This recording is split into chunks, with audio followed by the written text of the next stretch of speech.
welcome to this Battle for Bihar special with a politician who's being described as the X factor of these Bihar elections. The MIM MP from Hyderabad, Asaduddin Owaisi, has decided to contest the elections here in Bihar.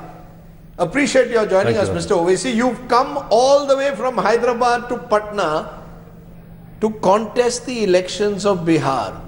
Are you simply contesting it to register your presence or in some way to actually capture seats?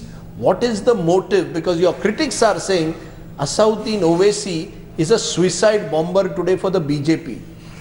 Well, to some I am a suicide bomber, to some I was a savior when I was in UPA, when everyone was there. But the fact of the matter is that we have entered into this electoral arena with all seriousness and the sincerity which we have, and we have confined ourselves deliberately to contest within the Seemanchal region only. And the main pole plank would be the development of Seemanchal and the injustice which has been meted out to Seemanchal. But the Seemanchal is a Muslim dominated area, and the sense one gets is that by your arrival there, you are essentially breaking up the anti-Modi alliance which has been formed, the so-called secular alliance. I use the word so-called secular alliance of Nitish Kumar, Congress and Lalu. Your presence will break their Muslim vote and benefit the BJP. In Seemanchal, out of 1 crore of the population, yes, nearly 45-46% are Muslims. There is only one district which Muslims are in majority, Kishanganj. But I am talking about the overall development of Seemanchal, which includes everyone, whether they are Hindus, Muslims, Dalits, Mahadalits, Pasmanda, various Zaat, Biradari. You know, that is why we are talking about the development of Seemanchal. And it is wrong to say that I am coming only for Muslims. And when we are going to give candidates, of course, there will be other non-Muslim candidates as well from there. You have chosen the Muslim-dominated area of Bihar. You are coming in at election time. The underdevelopment has existed for years. But Asaduddin Owaisi remembers Seemanchal at election time. It seems that your strategy is to emerge as a Muslim leader of India, not just of Hyderabad. No, Rajdeep, not at all. It's completely, there's no truth in it. I don't want to emerge as a leader of Muslims at all. There are enough leaders of Muslims. I just want to contribute whatever Almighty God has given his position, and there are other areas in Bihar which have more Muslim population than districts of Seemanchal.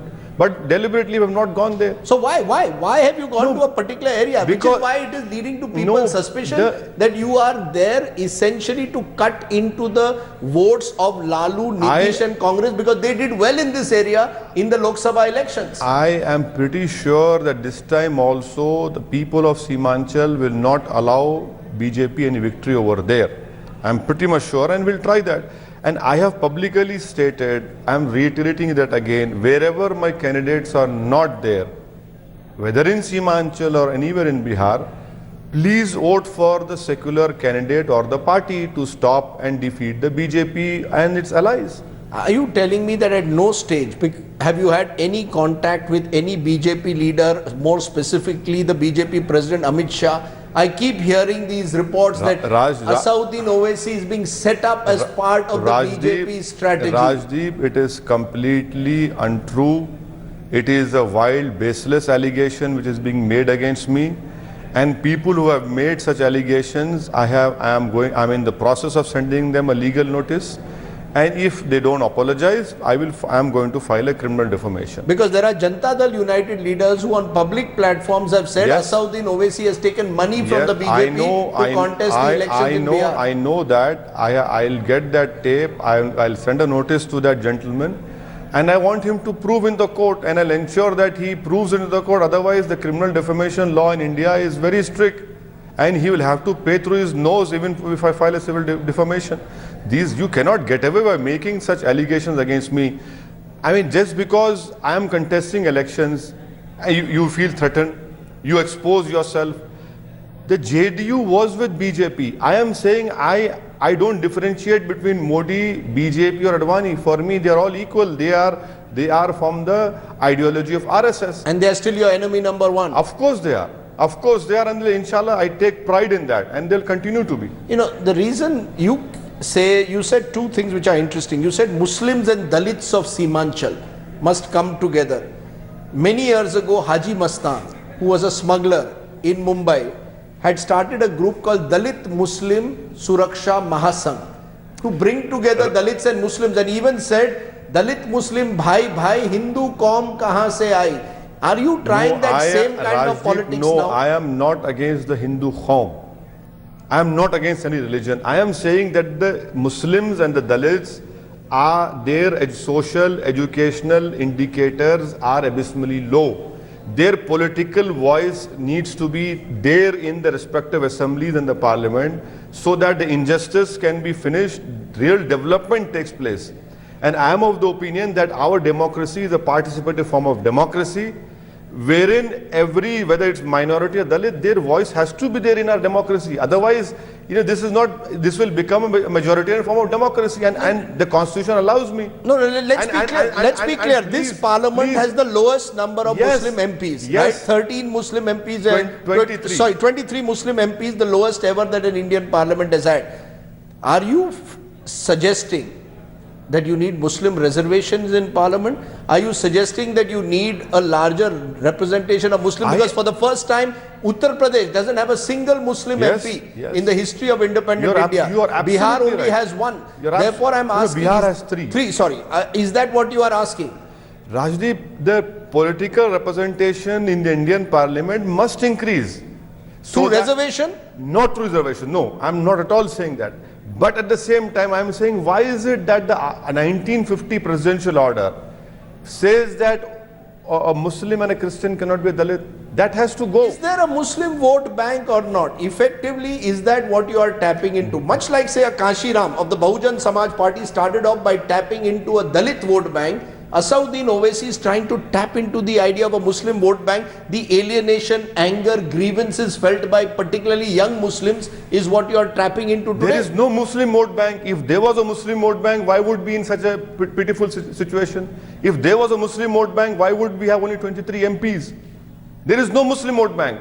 It is the opposite which has been there. And I must thank Mr. Modi in a very sarcastic way. I am saying that he has broken this myth of Muslim vote bank. There is no Muslim vote bank. There is an attempt to appease the Muslim? One side says appeasement, one side says, we are your masters. Where have you brought us? Literacy rate, where are we? Out of 100, there are only 3 Muslims who are graduates. Look at the social indicators, look at the dropout rate. It is the highest with Dalits at the age of 11. Who's responsible for all this? No, I'm just wondering whether this is therefore a calculated attempt to tap into this sense of alienation, frustration being felt by young Muslim youth who feel they are not getting equal opportunities in Indian society. A deliberate marginalization has happened, and that has to be stopped. But that could well result, the marginalization could also result in a very worrying political polarization, social polarization, some of which is already taking place. There are those who will say, if Asaduddin Owaisi emerges as the spokesperson in a way for the Indian Muslim, then there will be the RSS which on the other side will say, we are talking of a Hindu Rashtra. How is their definition of a Hindu Rashtra different from your definition of a Muslim sense of alienation? Rajdeep, I am not aspiring or even trying or even dreaming about India becoming a theological state. Yes, I take pride in my Muslim identity, but I also take pride in my India's constitution, in the ethos of this country.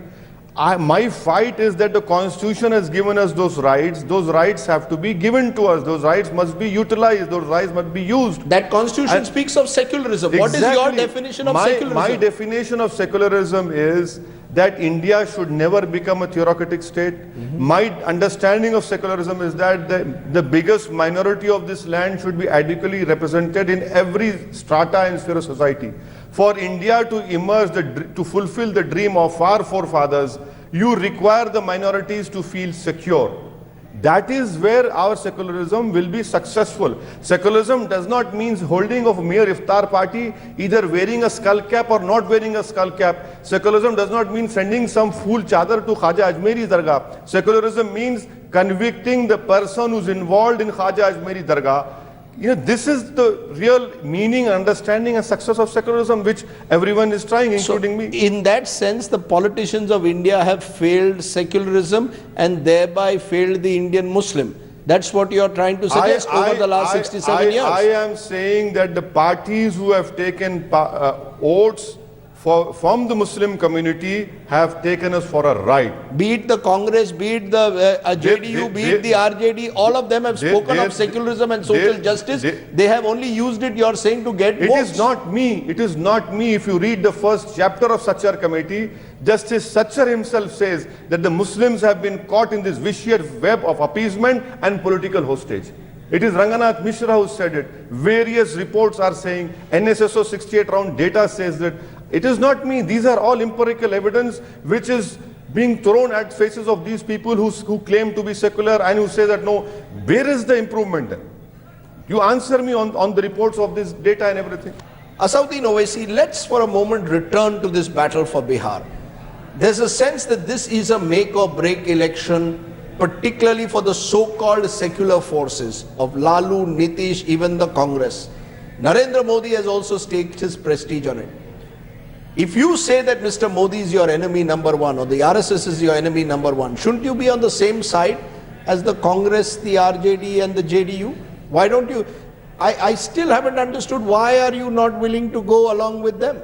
Why isn't the left parties going along with them? Why isn't Tariq Bhai with them? Why isn't Bahenji Mayawati's party with them? Or Mulayam Singh Yadav? And Mulayam Singh is a Samdi. I mean, the Samdis, the in-laws are not together.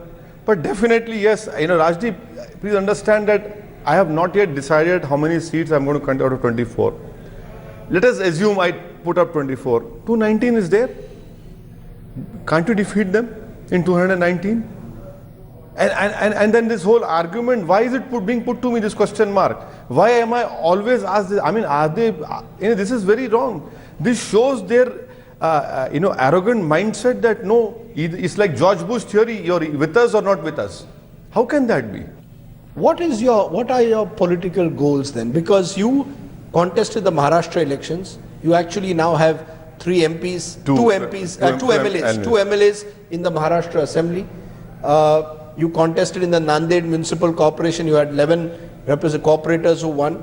You contested the Bangalore Municipal Corporation with less success. We are told you are planning to contest Western Uttar Pradesh. Are you essentially expanding your wings to all parts of the country where there is a large Muslim population? Will you, for example, next year contest in Assam? Rajdeep, expansion of political party is a natural process. As a politician or you as a journalist, everyone has an aspiration. You want to progress in life. I know it's not like you, for 50 years your party remained confined to the walled city of Hyderabad. What has changed? What has changed in the last 2 years for you to decide that you want to be pan-Indian? Exactly. This was the allegation which was used against by my opponents, that you don't want to go out of Hyderabad. Now when I'm going out of Hyderabad, people are asking me all these questions. And when it comes to Assam, no, I will definitely go. If Badruddin Ajmal requires me, I'll go and support him. I will go and supplement his efforts. If you suggest that, there is a fear that there will be a polarization that's taking place in this country. You and others attack the RSS and BJP for Hindu Rashtra. They attack you for saying Islam khatre mein hai, that you are playing the minority card. And therefore society is getting divided. Muslims are getting ghettoized, Hindus are feeling triumphal, and there's a sense of a worrying polarization taking place on the ground in India today. Rajdeep, for the first time, I'm going to say it on the TV channel, the ugly reality of the 2014 elections is that the Muslims voted for the secular parties. Where is the majority community vote? Where is the upper caste vote? Where is the OBC vote? Where has it gone? I remember... You're saying the 2014 election saw a polarization of Hindus and Muslims. Rajdeep, I remember you doing a show after 2014 elections, and it was clearly shown by your data that the 95% or 90% of Muslims have not voted for BJP. Have not voted for them. Not voted. Now, where has the other party votes gone? It is now the ball lies in their court.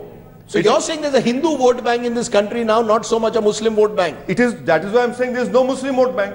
Where is the Muslim vote bank? If there was a Muslim vote bank, why would I be educationally, socially and politically in a mess? Or in fact, I'm at the abyss now. I'm just wondering therefore that for a Muslim politician today, are there only three options? One is the Shahnawaz Hussain option, where you become part of the BJP as basically a token Muslim face, or the Congress option, where you Iftar party. where you are seen, as you called it, the Iftar version of secularism, or the Asaduddin Owaisi version, which is Islam Khatre mein hai, and I am now the spokesperson for the Muslims of India. Are these the three options that a Muslim has today to be in politics and public life? Let me tell you very clearly that Islam kabhi khatre mein tha na kabhi rahega. Asaduddin Owaisi is not a spokesperson at all. Asaduddin Owaisi wants equal justice to be done to the minorities, to the Dalits. And yes, I don't have an aspirations to enter, the foras of power and become minister. I will definitely be a soldier. I am saying on record, I will never enter this. But justice has to be done. What do you mean by justice? You're talking about equal opportunities. Does that also mean that if a Muslim boy is wrongfully picked up for an act of terror, that Asaduddin Owaisi will be there to support that individual? What is your role when you say that there is justice has to be done? Is that justice confined? Rajdeep, please understand the 2011 census. You have 17 crore Muslim population, 10 crores are youth. For God's sake, this is the youth. And in urban areas, you have 40% Muslim population. Out of that, 14% unemployment rate.